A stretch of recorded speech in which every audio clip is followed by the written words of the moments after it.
اللہ تعالیٰ نے قرآن مجید میں ارشاد فرمایا کہ الأخلاء یومئذ بعضهم لبعض عدو إلا المتقین، فرمایا بڑے گہرے دوست بھی قیامت والے دن دشمن بن جائیں گے سوائے ان کے جو پرہیزگار ہوں گے۔ پرہیزگار لوگوں کی دوستیاں قیامت والے دن بھی قائم رہیں گی، باقی جو گہرے ترین دوست ہوں گے وہ قیامت والے دن دشمن بن جائیں گے۔ الا المتقین، سوائے پرہیزگاروں کے۔ دنیا میں آپ کو کوئی شخص ایسا نہیں ملے گا جس کا کوئی دوست نہ ہو، اور وہ لوگ بھی بڑی کثرت سے ملیں گے جو دوستوں کا شکوہ بہت کرتے ہیں۔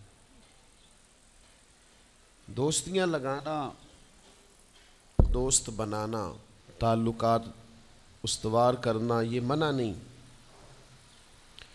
شرط یہ ہے کہ دوستی اللہ تعالیٰ کی رضا کے لیے لگائی جائے۔ ہمارے ہاں جتنی تیزی کے ساتھ دوستیاں لگتی ہیں اس سے زیادہ تیزی کے ساتھ دوستیاں ٹوٹ جاتی ہیں۔ اس کی سب سے بنیادی اور اہم وجہ یہ ہوتی ہے کہ ہمارے ہاں دوستیوں کا جو معیار ہوتا ہے وہ دنیاوی لالچ ہوتا ہے۔ ہم اپنے مخصوص مفادات کی خاطر دوستی لگاتے ہیں، اور جب تک ہمارا وہ مفاد پورا ہوتا ہے تب تک تو ہم اس دوستی کو قائم رکھتے ہیں، اور جہاں ہم محسوس کرتے ہیں کہ اب یہ مفاد پورا نہیں ہو رہا وہاں ہم شکوہ، شکایتیں، اعتراضات شروع کر دیتے ہیں، اور اس کا نتیجہ یہ نکلتا ہے کہ بڑی محبت سے شروع ہونے والی دوستی بھی بڑی تیزی سے ٹوٹ جاتی۔ تو میرے بھائیوں یاد رکھیے گا کہ دوستی اور تعلق قائم رکھنے کے لیے سب سے اہم اور سب سے بنیادی ضرورت یہ ہے کہ دوستی محض اللہ کی رضا کے لیے لگائی جائے۔ اللہ کے پیارے حبیب صلی اللہ تعالی علیہ وسلم بیان فرماتے ہیں، حضور فرماتے ہیں قیامت والے دن اللہ کی بارگاہ سے یہ اعلان ہوگا کہ کہاں ہیں وہ لوگ جو میری رضا کے لیے آپس میں محبت کیا کرتے تھے۔ رب فرمائے گا جب آج میرے عرش کے سائے کے علاوہ کوئی سایہ نہیں ہے تو میں انہیں اپنے عرش کا سایہ عطا کروں گا، کیونکہ وہ میری رضا کے لیے آپس میں دوستی کرتے، میری رضا کے لیے انہوں نے آپس میں محبت کی۔ تو دوستی کا سب سے پہلے تو یہ سٹیٹس بنائیں کہ اس کے اندر محض اللہ کی مرضی، اللہ کی رضا، اللہ کی رضا کے لیے ایک دوسرے سے پیار، منفعت نہ ہو اس کے اندر، کوئی بھی دنیاوی لالچ کوئی بھی نہ ہو، ہرس نہ ہو، ہوس نہ ہو، طمع نہ ہو، ذاتی مفادات نہ ہو۔ جب ان سے بالاتر ہو کر لوگ دوستیاں لگاتے ہیں تو وہ دوستیاں قائم رہتی ہیں۔ اللہ کے پیارے محبوب صلی اللہ تعالی علیہ وسلم نے فرمایا قیامت والے دن کچھ لوگ ایسے ہوں گے جن پر انبیاء اور اولیاء رشک کریں گے، ان کے چہرے 14ویں رات کی طرح چمک رہے ہوں گے، انہیں نور کے ممبروں پہ بٹھایا جائے گا۔ یا رسول اللہ اتنی فضیلت ان لوگوں کو حاصل ہے، یہ کون لوگ ہیں؟ تو حضور فرماتے ہیں یہ وہ لوگ تھے جو جس سے بھی دوستی لگاتے تھے، پیار کرتے تھے، محض اللہ کی رضا کے لیے کرتے۔ تو اللہ تعالیٰ صبح قیامت انہیں اعزازات سے نوازے گا، شرف سے نوازے گا، فضیلت سے نوازے گا۔ دوسری بات یہ ہے کہ دوستی کب قائم رہتی ہے؟ دوستی تب قائم رہتی ہے جب ہم دوستوں سے زیادہ امیدیں نہ لگائیں، انسانوں کو انسان ہی سمجھیں، ان سے بہت لمبی اور وسیع امیدیں لگا لینا اور بڑے وسیع مطالبات کرنا اور بڑی لمبی چوڑے تقاضے دوستوں سے کرنا۔ میں اکثر دوستوں کی خدمت میں یہ گزارش کیا کرتا ہوں کہ اپنے دوستوں سے کوئی مطالبہ کر کے انہیں آزمائش میں نہ ڈالو۔ تم نے اپنے ہی دوست کو لا کر پل صراط پہ کھڑا کر دیا ہے، بیچارہ اس طرف جائے کہ اس طرف جائے۔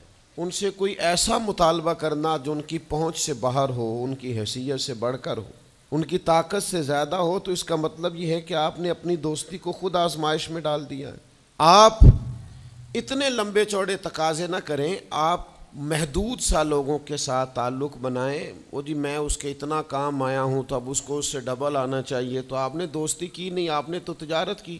اگر آپ کی محبت ہوتی تو پھر تو آپ کا انداز اور ہوتا، جب تیرا حکم ملا ترک محبت کر دی، دل مگر اس قدر تڑپا کہ قیامت کر دی۔ تو یاد رکھیے گا کہ آپ حکم جب آ گیا، جب آپ محسوس کریں تو اس وقت پھر آپ اس چیز کو سمجھ جائیں۔ تو دوستیوں کو کبھی بھی آپ کٹہرے میں کھڑا نہ کریں، تعلقات کو کبھی بھی آزمائش کی بھیٹ نہ چڑھائیں، اس طرح کا ماحول نہ بنائیں جس میں آزمائش پیدا ہو، جس میں تکلیف بڑھ جائے، جس میں کرب کا احساس سامنے والے کو ستائے۔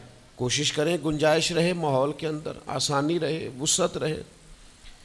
تیسری بات یہ ہے کہ اگر آپ محسوس کرتے ہیں کہ دوستی کو چلانا ہے تو پھر صرف اسی چیز کو نہ یاد رکھیں جو چیز آپ کو آج میسر آ رہی ہے اور آج آپ کو انکار ہو رہا ہے، اس سے پہلے جو دوستوں نے بڑی وفائیں کی ہیں وہ بھی تو یاد رکھیں نا۔ ہمارا یہ ماحول ہوتا ہے کسی بندے نے 99 دفعہ نیکی کی ہے، ایک دفعہ انکار کیا ہے، تو ہمیں ایک دفعہ کا انکار تو یاد رہتا ہے لیکن 99 نیکیاں یاد نہیں رہتی۔ یہ بہت بڑی زیادتی ہے۔ آپ کو اگر اتنی لمبی چوڑی اس کی نیکیاں فراموش کرنے میں 1 منٹ نہیں لگا تو پھر آپ نے دوستی کس مقصد کے لیے لگائی تھی؟ آپ اس کو سمجھیں، اس کو آپ محسوس کریں۔ تو میں نے یہ دیکھا ہے زندگی میں کہ لوگ چاہتے ہیں کہ روز ان کا مطالبہ پورا کیا جائے، روز ان کا مطالبہ پورا۔ ہمارے ایک دوست تھے، بزرگ تھے، تو وہ سلسلہ طریقت کو چلاتے تھے، خانقاہی نظام کو، نظم کو لے کے چلنا مشکل ہوتا ہے۔ تو ان کے ایک مرید نے شکوہ کیا، اس نے کہا کہ حضرت پہلے آپ بڑا وقت دیتے تھے، اب آپ ٹائم نہیں دیتے۔ تو فرمانے لگے پہلے میرے بچے 1-2 تھے، اب درجنوں میں ہو گئے، اب وقت بٹ کے ملے گا نا۔ والد پہلے ایک پر توجہ دیتا ہے، بچے 4 ہو جائیں تو ٹائم تقسیم، بات کی سمجھ آ رہی ہے؟ تو وقت تقسیم ہو کے ملے گا نا جب بچے بڑھ جاتے ہیں۔ اور فرمانے لگے ابھی تو میرے سمجھ لو 10-15 بچے ہیں، تو جب پوتے نواسے نواسیاں ہو گئے تو یہ اور زیادہ بٹ جائے گا، پھر اس میں اور زیادہ تقسیم کار ہو جائے گی۔ تو پھر اس طرح کر کے ماحول میں تقسیم ہو جاتی، اور یہ ہوتا ہے، یہ ایک صورت ہے۔ آپ دیکھیے نا، کبھی ایسا بھی ٹائم تھا حجر اسود پر کہ اس کو ہاتھ لگا کے آپ چوم لیتے تھے، اور ڈھیروں وقت صحابہ اس پر چہرے رکھ کے رویا کرتے تھے۔ پھر ایسا وقت آیا کہ چھڑی لگا لو بھائی، چھڑی لگا کے پیچھے ہٹ جاؤ، اور اب ایسا ٹائم ہے کہ آپ دور سے استلام کر لیں۔ اب اگر آپ کہیں کہ مسلمان دیکھو جی حجر اسود کو تو ہاتھ لگانے کا موقع ہی نہیں مل رہا، تو بھئی نبی پاک نے تو فرمایا میں قیامت والے دن کثرت امت پر فخر کروں گا کہ میری امت زیادہ ہے۔ تو یہ تو تعداد کا بڑھنا، یہ تو کثرت کا ہونا، یہ تو باعث ناز اس کو سرکار نے کہا۔ اب آپ دائروں میں محدود کرنا چاہتے ہیں، آپ اس طرح کا ماحول بنانا چاہتے ہیں کہ کوئی شخص مقید ہو جائے، وہ اس دائرے سے باہر